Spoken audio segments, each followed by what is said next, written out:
O cabeleireiro Jorge Kur está preso no Rio desde setembro do ano passado. O outro acusado, Michel Frank, fugiu do Brasil logo depois do crime. Teve medo de enfrentar a justiça brasileira. Ele se valeu da dupla cidadania. É brasileiro porque nasceu aqui e suíço porque é filho de pai suíço e foi morar na Suíça. Desde que foi acusado da morte de Cláudia, Michel Frank nunca falou à televisão. Esta semana, o repórter Odilon Coutinho foi à Suíça e conseguiu entrevistar Michel. Michel Frank somente concordou em falar depois da promessa de que o lugar onde ele vive e trabalha aqui na Suíça não seria revelado. Ele disse que o local do encontro só seria conhecido pelos jornalistas através de um telefonema, 10 minutos antes. Michel veio só, estava nervoso. No carro ele indicou o percurso, trocou algumas palavras e disse que chegou à Suíça no dia 6 de setembro do ano passado, depois de atravessar a fronteira Brasil-Argentina como qualquer turista. Foi morar em Zurique, numa casa na rua Limatstrasse. Uma semana mais tarde, resolveu se internar em Burghölzli, uma clínica psiquiátrica, e lá ficou 18 dias desintoxicando-se. Desde então, segundo ele, nunca mais tomou drogas. Hoje, quase um ano depois que saiu do Brasil, mesmo tendo passado 62 dias na prisão distrital de Zurique, Michel está 8 quilos mais gordo e surgiram alguns fios de cabelos brancos. Num parque público junto ao Lago Le Mans, ele por fim concordou em contar tudo. Quando você chegou aqui, você foi para uma clínica? Sim, eu fui para uma clínica, perfeito. Fui uma clínica, inclusive, para verificar se havia quais os sintomas de intoxicação que ainda existiam, ou para verificar se havia qualquer coisa de errado comigo, uma coisa mais para sossegar, inclusive, minha própria família, e em função das investigações que iriam começar também aqui na Suíça. E ali eu precisava... de lá absolutamente liberto do vício? Sim, acredito que sim. E os teus dias na prisão, como é que foi? Na prisão... A prisão aqui é muito humana.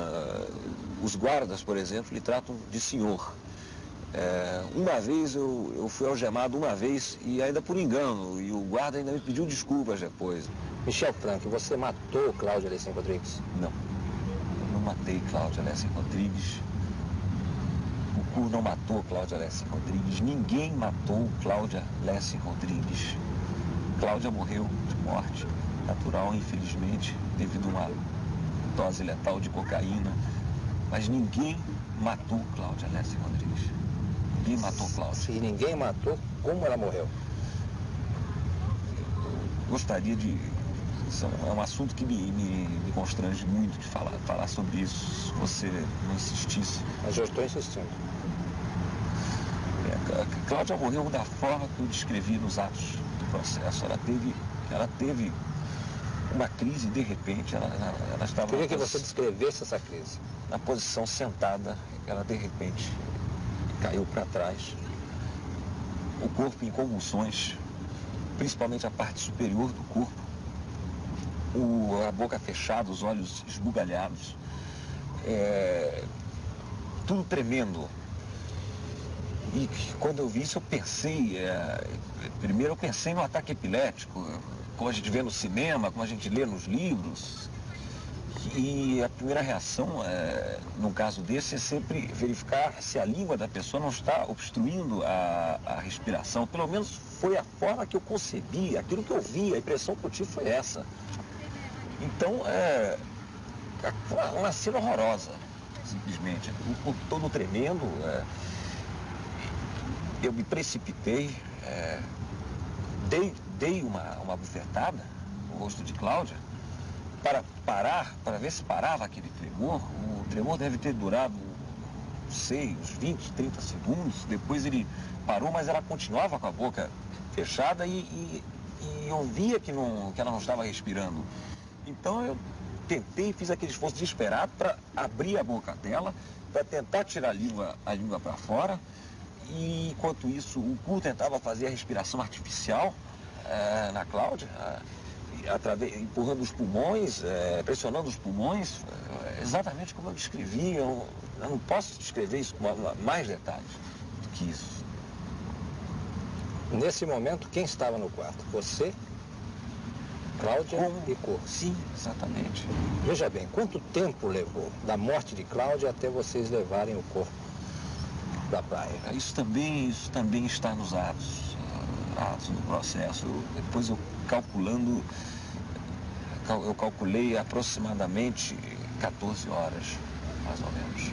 Você descreve nos autos que vocês colocaram o corpo numa mala. Difícil de se entender que um corpo possa caber numa mala. Bom, mas eu acho que a descrição que eu dou nos atos é bastante clara. Eu nunca declarei em nenhum momento que o corpo, que nós colocamos um corpo na mala e que nós fechamos a mala. O corpo foi colocado. Olha, sinceramente, falar sobre isso é uma coisa que...